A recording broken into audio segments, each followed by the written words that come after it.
chance ang nakikita ko rito. Sa Wheel of Fortune right here, no chance. But for some reason, look at that Roman numeral number 10. Chance. Okay? Kasi may nag-end. Okay? And it looks like napaka-dark ng paligid, no? Yung paligid is parang, alam mo yun, kung napanood mo yung Marvel, no?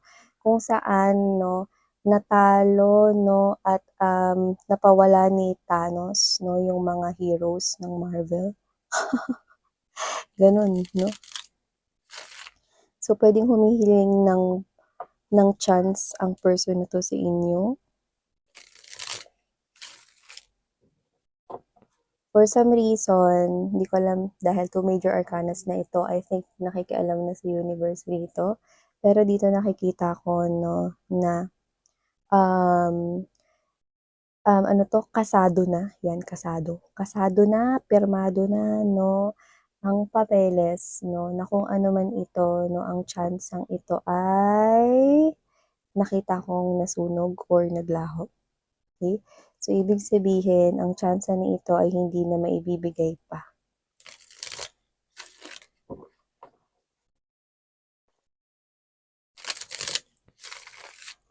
Ano yun? At anong ginawa, no?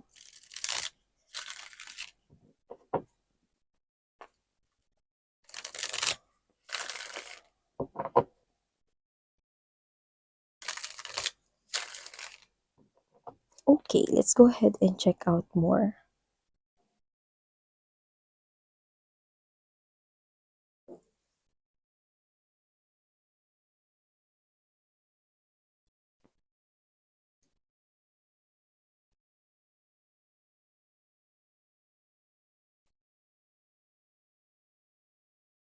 Oh.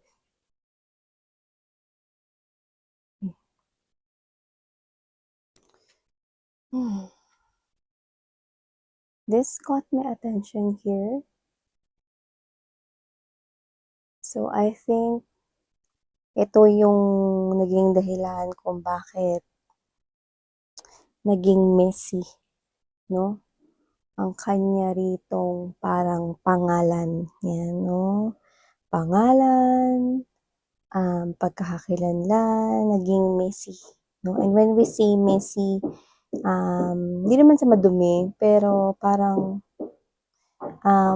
pumakla, no? Kung ano man yung tingin, no, ng iba, no, sa kanya, or ikaw, kung ano yung naging tingin mo sa kanya. Pumakla, sumungit, or nagkaroon ng hindi magandang outcome, no? So, tingnan natin ano pa meron dito. Yeah, look at that. Death in the center ng reading. This is the heart of the reading ninyo. Kahit siya nabigla siya. Diba?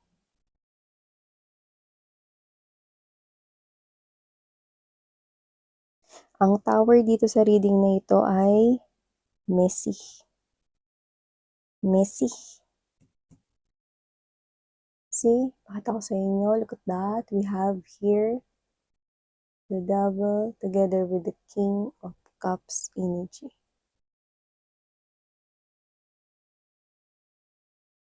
Uh-oh, someone did messed up here.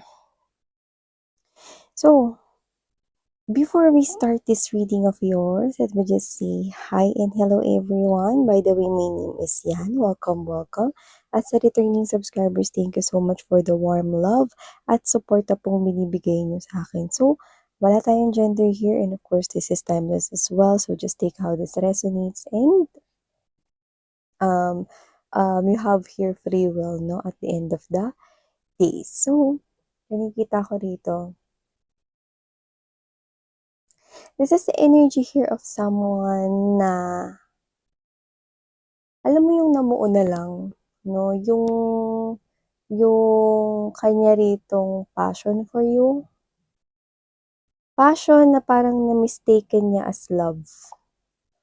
Magkaiba kasi yun eh. When we say passionate about something, you have that strong urge or determinado ka, no? na makuha yon. Pero does that not mean na mahal mo yun?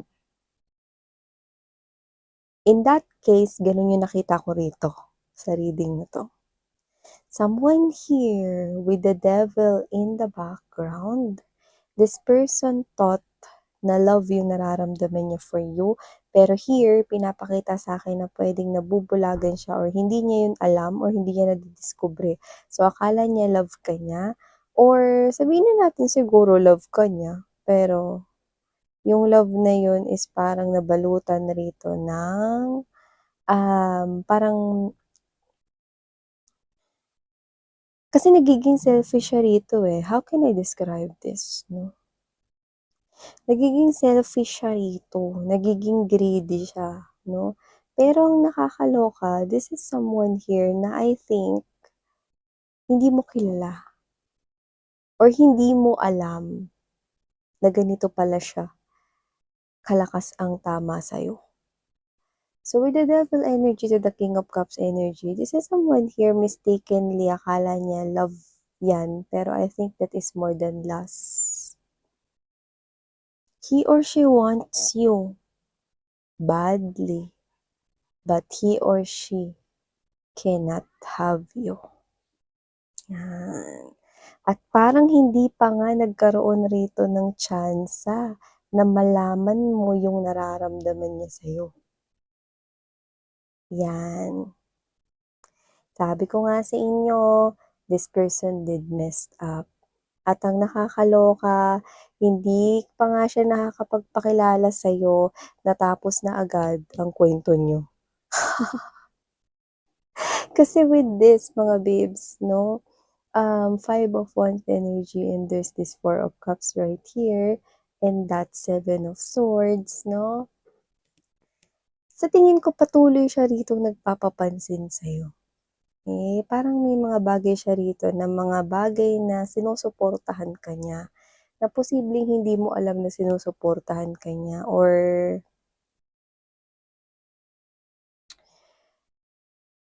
alam mo yung sumasang-ayon or uma-agree siya sa lahat ng ginagawa mo, gano'n, 'no? Yes, suporta. So, I think this person here, kung alam mo man ito, pero I think hindi eh. Pero kung sakaling alam mo man ito, sabihin natin may konti ka kasing impormasyon na alam eh. So, puwedeng alam mo yung pangalan niya, okay. Or alam mo na parang, let's say, alam mo na nasa paligid siya, okay. Pero yun, little informations lang, 'no? So, I think hindi mo naman talaga intensyon na i-avoid 'tong person na 'to kasi nakikita ko rito na marami ka rin namang ibang ginagawa. Of course, busy ka rin sa sarili mong mundo. And here, nakikita ko rito na, okay, this person here could be planning to tell you or i-reveal sa'yo ang kanyang nararamdaman, 'no? Pero yun nga, hindi healthy kasi ang greedy niya rito. Parang dahil hindi mo siya pinapansin or nire-reject mo siya rito kahit alin dun ginagawa mo, 'no? So, nakikita ko rito na alam mo lang naman kasi kung ano yung gusto mong gawin. At sigurado ka sa mga gusto mong hakbang na gawin sa buhay mo. Ngayon, siya, ang focus niya, ang buong mundo niya 'no, ay umiikot sa'yo. "Ha, paano yun Miss Yan, eh, sabi mo nga parang hindi ko siya kilala, hindi kami paano umikot yung mundo?" Hindi ko alam kung anong klase talaga yung nagawa mo sa kanya rito, pero malakas yung tama niya sa'yo, to the point na umikot sa kanya yung mundo mo, okey? I mean umikot yung mundo niya sa'yo, sorry. Umikot yung mundo niya sa'yo, 'no? Ikaw yung laman ng mundo niya, lagi ka niya iniisip rito. Ngayon, puwedeng dahil 'di ba sinusuportahan ka niya, dahil hindi mo siya pinapansin or let's say hindi naman yun intentional or parang posible ring ni-reject mo siya 'no or rejection na rin ang ibig sabihin nun 'no. Puwedeng silence means yes ka 'no, na parang, nire-reject mo ba siya? 'Yan, parang sinagot mo na rin yun in silence 'no. So whatever the case may be, I do see you right here na you're disconnecting, okey? At ang nakakaloka hindi pa nga siya rito nakakagawa ng any move 'no. or puwedeng gumawa na rin siya ng movement para i-reveal yung nararamdaman niya sa'yo. It all did messed up. Why? Kasi imbes na mag-create ng maganda or mag-iwan ng magandang impression itong tao na 'to, kasi nga malaki yung tama niya sa'yo 'no, in short, piting na piting siya sa'yo, 'di ba? Ang nangyari, nag-iwan pa siya rito ng lamat 'no, na ang pangit pa nun. So in short 'no, kung alam mo man yung pangalan niya 'no, parang bigla ka na tuloy nagkaroon rito ng parang hindi naman yung kadiri moment 'no, wala namang gano'n. Pero nakikita ko dito na parang pagka, narinig mo yung pangalan niya, if ever alam mo yung name niya 'no, parang ikaw 'to na, ay, alam mo yun, yung parang kunwari, "Ay, pangit ng ugali niyan, eh." Gano'n, yung mga gano'n na iniisip mo yung parang, "Ay, yung tao na yan ano yan, eh, masakit yan magsalita, eh." Mga gano'n. Ang pangit 'no, 'di ba 'pag maaalala ka ng isang tao maganda na maalala ka niya 'no, in a very impressive 'no, na description. Pero rito, tignan mo nag-create pa siya rito ng gulo, oh. Kaya ko pinakita sa inyo yun kasi yun yung nangyari. Ito yung nakasira nung plano dahil hindi niya nakontrol yung pressure na hindi mo siya pinapansin or hindi mo siya nabibigyan ng pansin rito. Nagkakaroon na tuloy rito ng parang nagkakaroon ng convulsion 'no, sa loob-loob niya 'no, yung battle inside na kasi gustong-gusto ko mapansin ako ni Collective, eh. Kasi gustong-gusto ko na mapansin ako ni Collective. Uhaw na uhaw siya sa atensyon mo, eh, 'no. Kaya dito parang nakikipag-away na rin siya, nakikigulo na rin siya. Ayan, oh, tuloy-tuloy nakikita ko rito communication pero nahaharang na rito. Bakit? Kasi hindi eto, posibleng kunwari meron kayong social media, total uso naman yun ngayon 'no, maaaring nag-comment na siya ro'n kasi nga hindi mo naman siya kakilala, so wala siyang means ng diretso or direct na message para i-personal kang sabihan nun. So puwedeng kinoment niya yung nararamdaman niya, example lang naman 'no, at okey, posibleng nabasa mo yun or hindi mo yun nabasa, okey? Dalawa lang 'yan. So kung nabasa mo man yun, mga babes 'no, at wala kang sinabi, puwedeng rejection na rin yun in silence 'no, kasi puwedeng gano'n kang klase ng individual, may gano'n. Puwede naman na hindi mo nabasa yung nararamdaman ng feelings and emotions niya, pero nabasa mo naman yung pakikipag-away niya sa iba 'no, yun na yun, okey?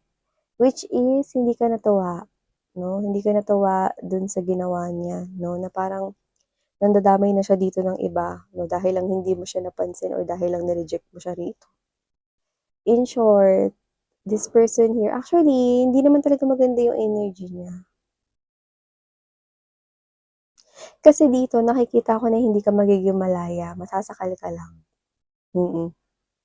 Kaya parang hinarang na rin siya ni universe rito 'no, na wag na talagang makapasok sa buhay mo. Well, nakikita ko naman na lumalayo kayo 'no, nagkasagwan ka palayo 'no, gano'n-gano'n ka. So in short 'no, whatever the case may be, hindi talaga siya 'no, yung for you. At saka ano siya, selfish siya. Tingin ko magiging kulong ka dito sa love niya 'no, kasi parang may pagkamakasarili yung energy niya. Yung parang wala namang dapat pagselosan pero yun yung laging papasok sa isip niya. So, hindi ko alam kasi nakikita ka na nitong person na 'to like you're so attractive, you're so sexy 'no. Actually 'pag tinitingnan ka niya 'no, may mali siya 'no. Actually, nakakairita 'no, kasi parang medyo may pagka-manyak siya. Yung mga words niya, ew. Yung nakikita ko rito, so talagang hinarang na ni universe 'no, kung sino man 'tong person na 'to sa inyo, yan. So, dito nagulat rin siya. Ngayon, parang siguro nangyayari rito 'no, kasi kung sino-sino man yung mga nakaka-resonate sa'kin dito, may pagka-ano kasi kayo, hindi kasi kayo yung parang makabasag pinggan, tsaka may pagka-conservative kayo, mm. So, ayaw ninyo nakakarinig ng mga jokes na parang maleswa, 'di maganda pakinggan, 'yan. Hindi naman sa parang nagiging manang o manong kayo, it's just hindi mo ito nahahanap as nakakatawa, kind of thing. Okay, and this person here may yeah. pervert siya pero sa'yo lang. Yun yung nakikita ko rito. May mali siya, sa'yo lang 'no. 'Pag naging kayo 'no, pinakita sa'tin dito 'no na araw-araw lagi siyang parang gusto ka niyang awayin or whatever 'no, parang gano'n. Basta ewan ko, laway na laway 'to sa inyo. Pero buti nga, eh, 'no, si universe na yung naghaharang dito sa tao na 'to 'no, and for some reason nakikita ko kayong umaalis sa kanya. Alam mo, hindi healthy 'tong tao na 'to. Kasi ano siya, eh, sobrang ano siya, uhaw siya sa love, 'yan. Hindi ka niya kayang suportahan sa malayo lang. Hindi ka niya kayang parang tingnan 'no, so parang ikaw 'to na gusto ka niya talaga. So whatever the case may be, ew, ew. So whatever the case may be na nakikita ko rito na ngayon with the Tower and there's this Nine of Swords energy and Five of Coins, I do see that this person here parang nagsisisi siya 'no, na nakipag-away pa siya sa iba or parang siguro na-disappoint ka 'no. Yun yung parang nakikita niya na dahilan dito kung bakit parang biglang alam mo yun 'no, hindi pa nga siya nakakapagpakilala 'no, pero sarado na agad. 'Di pa nakapagbukas ng mundo sa inyong dalawa 'no. Hindi pa nga nagkakaroon ng friendship rito 'no, sarado na agad yung pinto. And I think nare-realize niya rito na kasalanan niya yun, yan. So, dito walang iba kundi ang naglagay sa sarili niya sa sitwasyon na 'to ay walang iba kundi siya. Ngayon mga babes 'no, nananalangin siya rito na magkaroon pa ng isang tsansa rito pero 'wag na lang, okey, sabi ni universe. 'Wag na, ang sarado ay 'wag ng buksan, 'yan ang sinasabi ni universe with the world card right here. Ang ending with this person here na hindi naman nagkaroon ng new beginning at okey, hindi rin naman healthy kumunik sa kanya, pabayaan mo na siya. Huwag na siyang i-join sa mundo mo kasi hindi siya malaking tulong sa'yo, okey? At kung sino man 'tong person na 'to, sinasabi rin rito na stay the door close, 'no? I-stay mo ang pintuan mo sa taong ito na nakasarado at kung puwede bumili ka pa ng bagong padlock, 'yan.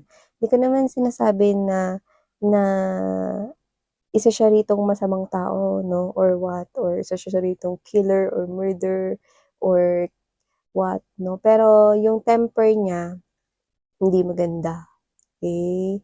Hindi kayo magkakasundo kasi kahit gaano ka pasensyoso 'no, darating at darating sa punto na talagang araw-araw 'no, selos ang nakikita ko rito. Kasi for some reason, I'm seeing for a lot of you, you are very attractive physically at wala talagang tapon sa inyo, pati ugali. Hindi malabo na ma-inlove talaga ang isang person sa inyo. So, parang yun yung malaki niyang fear. So, whatever the case may be, yun yung nakikita ko dito na posibleng mangyari 'no, kung naging or maging ka in relationship mo siya. Pero malabo yun sa katotohanan kasi wala na, na-disappoint ka sa kanya, eh. Eh, at saka for some reason meron din pinapakita sa'kin dito na parang may iba pang dahilan 'no, at marami kang magiging dahilan kung bakit magiging ayaw mo pa lalo sa kanya. Kaya kung sino man 'to, grabe 'no, stranger pa lang pero ang pangit na 'no, ang baho na agad ng naamoy mo sa kanya. Well, for some reason nakikita ko na natural niya pong ugali yun, 'yan. Okay, so nakikita ko dito na hindi naman kayo nanghihinayang at tama naman ang ginagawa mo, lumayo at magsagwan pa more. So 'yan mga babes na nakuha natin ngayon na nakakaloka Easter Sunday. Ito yung nakuha natin. So 'yan mga babes na tuloy-tuloy lang 'no na magbukas kayo ng ibang pintuan 'no sa mundong ginagalawan ninyo. Ang pintuan na ito ay nagsara dahil may rason at yun ay para isalba kayo mula sa taong ito, okay. So thank you so much. Sarang Hail, Love and Light. Annyeong.